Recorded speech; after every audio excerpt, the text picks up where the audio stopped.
Hello, it's Scott Manley here. It's December 21st and I have a lot of deep space updates for you. There's been some big news in the last few days, some of which I've made videos about because it was breaking news.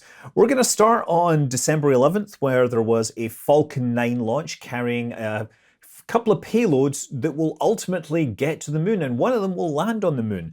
I have a video about the long and circuitous route that they are taking, but the payloads are the iSpace's Zhuque-2 mission, where they're going to be carrying a rover called Rashid for the United Arab Emirates. There's going to be a rover called Sora-Q, which is apparently made by the toy company Takara Tomy, who they actually invented Transformers, apparently. But yeah, so those launched successfully. There's also lunar flashlight. They're going out to Lagrange point. They're going to do some three-body magic, and they're eventually going to come back for ballistic capture in Mars, and we'll be looking forward to that. On the 12th of December, there was a Chinese Long March 4C launching from Zhuque-2, carrying a pair of spacecraft called Xi'an A and B. And Xi'an apparently means, like, experimental satellite. That's the name they give to these. These are into like 800 kilometers orbit, 60-degree inclinations. And there's another satellite already in orbit that was launched back in October called Xi'an 20C. Now, we're not sure if these are related. If they are, well, they're in the same altitude orbit, same inclination of orbit, but they're currently in different orbital planes. So it's not like they're going to be hanging out next to each other unless they do some maneuvering to make that happen. A lot of speculation as to what they might be, but I have no concrete idea. 13th of December, there was an Ariane 5, one of the last. There's not many more Ariane 5s left to go, carrying a trio of spacecraft into geostationary orbit. So there was a pair of communication satellites, Galaxy 35 and 36, being launched for the Intelsat. And then there was a weather satellite, Meteosat 12, which is the first third generation meteorological satellite being launched in that program. Yeah, all going to geostationary orbit. And yeah, probably already there by now, huh? The 14th of December, there was another Chinese launch, but this was one that this is one we were very interested in. So the company's called LandSpace. This rocket is called Zhuque-2. And people were interested in this because it is an all-liquid fueled rocket built by a non-government builder, and they were using methane. And it had a good chance to be the first rocket to get to orbit using methane as a propellant, if it was successful. It wasn't successful, but yeah, this is so LandSpace, they built the Zhuque-1 a couple of years ago. It was a solid rocket motor boosted vehicle. It failed, and then they abandoned that, and now they built this much bigger liquid-fueled rocket. This is like a 200-ton rocket, 2 stages. It has 4 engines in the first stage, a single engine and 4 verniers on the second stage. And it looks like the first stage operated great. The second stage lit its main engine. That operated just fine, but apparently the way they do this is that I think the G-forces or the G-loading gets too high to use that big engine all the way into orbit. So once they get the load, the propellant mass down, they switch over to these 4 little vernier engines, and those verniers did not light, they didn't provide any thrust, and the vehicle fell back to Earth. So LandSpace can claim to have launched the first rocket into space fueled by methane, but they didn't get the spacecraft into orbit. So there will be changes. Apparently there's new designs coming in the pipeline for them. They might do it just yet, but we have, of course, Starship and Relativity Space's Terran 1, which may beat it to orbit on the methane train.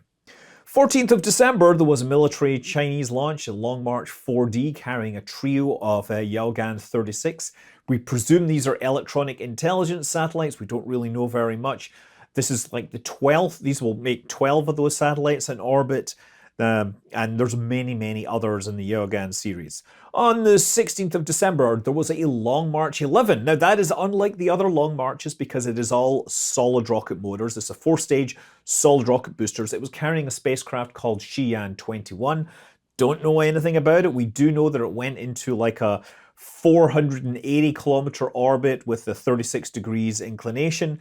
And Of course, the Long March 11, it's kind of interesting because the way it launches, it's more like a missile being ejected from a launch tube. So it gets propelled up by some sort of charge, and once it's clear, it lights the first stage engine and proceeds to space. Very cool to watch. Not sure why they do that for for an orbital launch vehicle, but it is, I guess, a way of them testing potential ICBMs. Anyway, 16th of December, Falcon 9 gets back into the game with SWAT, the Surface Water Ocean Topography mission. And this was down in Vandenberg, and I was really interested in it until I saw that it was going to be at 3:30 in the morning, and I thought, oh, it's Vandenberg in the middle of the night, it's going to be completely foggy, and I will see nothing. So I elected to stay here. And it was perfectly clear down there. It was beautiful. They had a return to launch site landing. It looked great. I did get to see this. Of course, I pointed a camera out the front of my, out my window, and I could see a lot going on.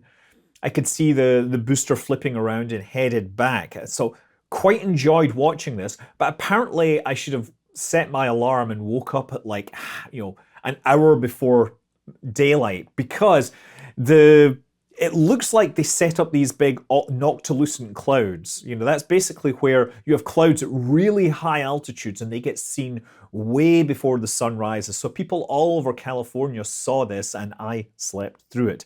But yeah, the SWAT mission, it's obviously looking at oceans. It's a collaboration actually between NASA, European Space Agency, the Canadian Space Agency, and the UK Space Agency. A whole lot going on. Now that was just the first SpaceX launch for a big mad dash that would cover 36 hours. Because a little later in that day we had another Falcon 9, this time carrying a pair of OB3 M-power communication satellites. Now, OB3 is a communications network run by SES. It has 20 satellites already in 8,000 kilometer orbits. They use things for like sending data between cell towers and stuff. So the M-Power series is sort of next generation of that. They're better, they're more capable, they're built by Boeing. This was a cool launch to watch because it happened like just at sunset, so we get some amazing footage again. Apparently there was I think this was the one there was some real tension regarding whether the booster had landed correctly. Like we lost contact with it for a good amount of time before we finally saw that it was safe. But almost 24 hours later, 17th of December, there was another Falcon 9 carrying a Starlink, batch of 54 satellites. Otherwise unremarkable, except that this was the first booster to fly for the 15th time. So again, successfully demonstrated reusability. So yeah, there was a whole bunch of Falcon boosters getting expended, but they're back on the reusability and pushing the limits. And just a couple of nights ago, we had Ariane Space launching the Vega C for its first operational launch. They had a previous launch. This is an uprated, larger version of the Vega. The C stands for common because it uses the same first stage as is going to be used as a booster for Ariane 6. This was carrying a pair of satellites called Pleiades 5 and 6. And it looks like it worked well until the second stage. From what we can tell, they after deploying the second stage, after lighting it, they very quickly noticed a pressure drop. And about 1 minute after the second stage ignited, there was a catastrophic failure in the stage in some way. So that sounds like a burn through that was getting worse and worse until the stage became uncontrollable.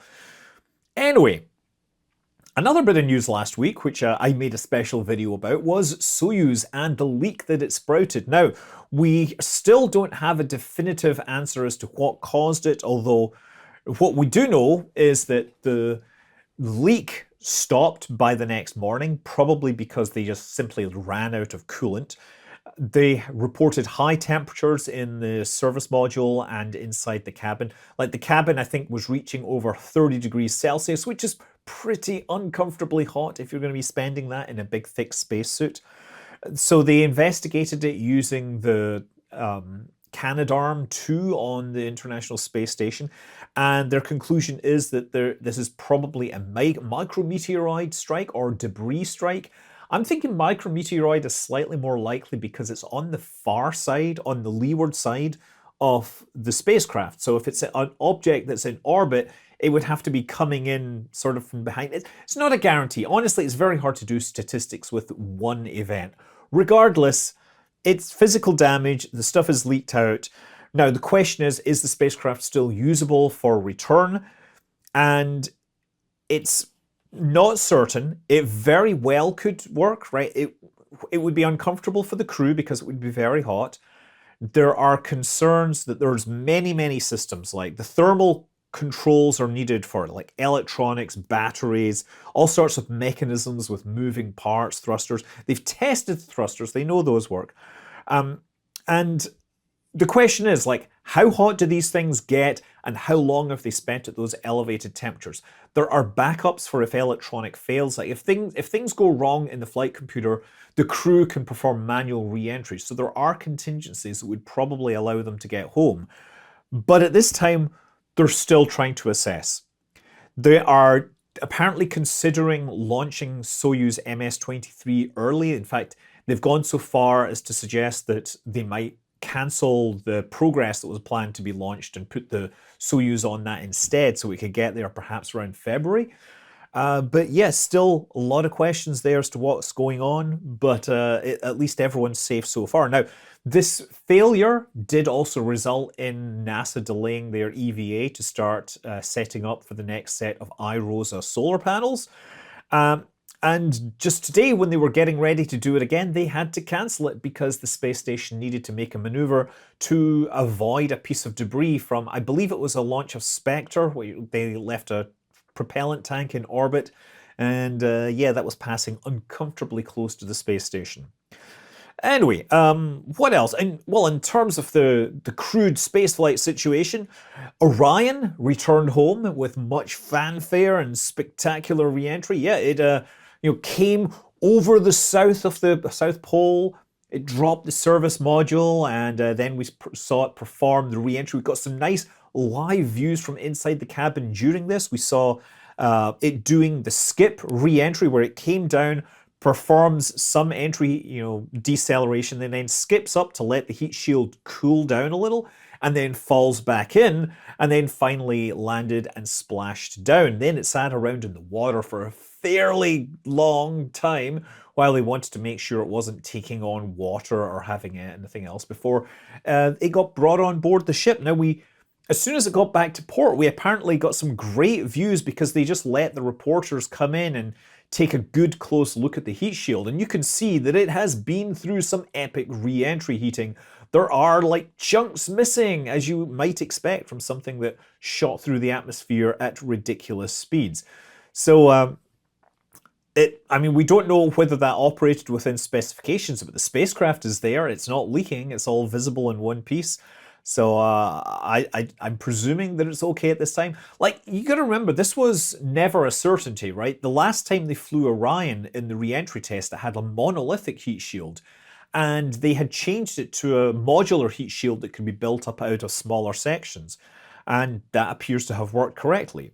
Anyway, let me see. So while Orion just went to the moon, Korea's Danuri mission literally just today has finally achieved orbit around the moon. It's slowed down and is now in a captured orbit. So Korea, congratulations on getting your spacecraft to the moon. Mars Insight. Ah, yes, Mars Insight is probably dead. So yeah, this of course landed there a few years ago. It had this seismometer. During its time on Mars, it has detected over 1,300 Mars quakes, including some associated with impact events. They will probably still have data to work on for a long time yet. The heat transfer experiment, unfortunately, never went deep enough inside Mars to do the job that it wanted. They wanted to go down 5 meters. They could barely get down 30 centimeters. Something to do with the type of soil. Yeah, that's really unfortunate. So yeah, NASA had previously said that if they'd lost contact, like the power was getting low because the panels are covered with dust, and it doesn't actually, when you do the engineering trades, it's still better to just have more solar cells over some way of cleaning those solar cells for now. But yeah, they said that if it wasn't Yeah, if it wasn't in touch for a couple of days in a row, they would declare the mission over. It's entirely possible that in the next 24 hours, wind blows some dust off and it sends back signals. But as far as we're concerned, we should declare Ingenuity another casualty of Mars. So as of right now, I think that means there are 4 other robots on the surface of Mars doing jobs. We, of course, have Perseverance, Curiosity, there's the Chinese rover Zhuque, and Ingenuity. And Ingenuity is flying again. It's like it spent its winter sitting on the surface, and in the last few weeks it's flown 3 times. So it's up back next to the rover. It's looking around and doing what it's good at. It's not flying huge long distances like it did back in April. Like in April, they made a 700-meter traverse with that, showing the real capabilities of this helicopter. As of right now, it's more flying like less than 100 meters at a time. And that's partly because it's just gone through the winter, the sun is still relatively low in the sky, and the amount of light to charge the solar cells is not nearly as much. But also, maybe they're concerned about it perhaps wearing out a bit. The other news, of course, from that mission is that Perseverance just dropped one of its Mars sample return tubes on the surface of Mars. It looks like a tiny little lightsaber there, carrying a tiny little bit of Mars. It's not, I'm sure there's crystals in there, but they're not Kyber crystals. Yeah, these are, of course, being deposited just in case there's a problem with the rover, right? If there's a problem with the rover, these secrets would be eternally trapped inside there. So they're being left on the surface, and when the Mars sample spacecraft gets there, it will recover them. Doesn't sound like there's going to be a rover anymore. Sounds like there's going to be helicopters that will be doing the flying and capturing. They aren't even building the Mars sample return spacecraft yet, and yet they are putting the samples on the surface of Mars ready to be recovered. Okay, let me see. Rocket Lab, they were getting ready to make their first launch from the US, from Wallops, that was on the East Coast. And unfortunately, they ran into weather for a few days straight and were unable to launch. And they've now hit like holiday season shutdown. So there's flight restrictions there, which means they can't launch until next year. So unfortunately, they missed their opportunity, and we'll come back to that. In the business world, there's been some big cash flow going on. So Aerojet Rocketdyne, yes, the people that make the engines, the space shuttle engines, or the RS-25 engines, they were once the backbone of US space launch capability.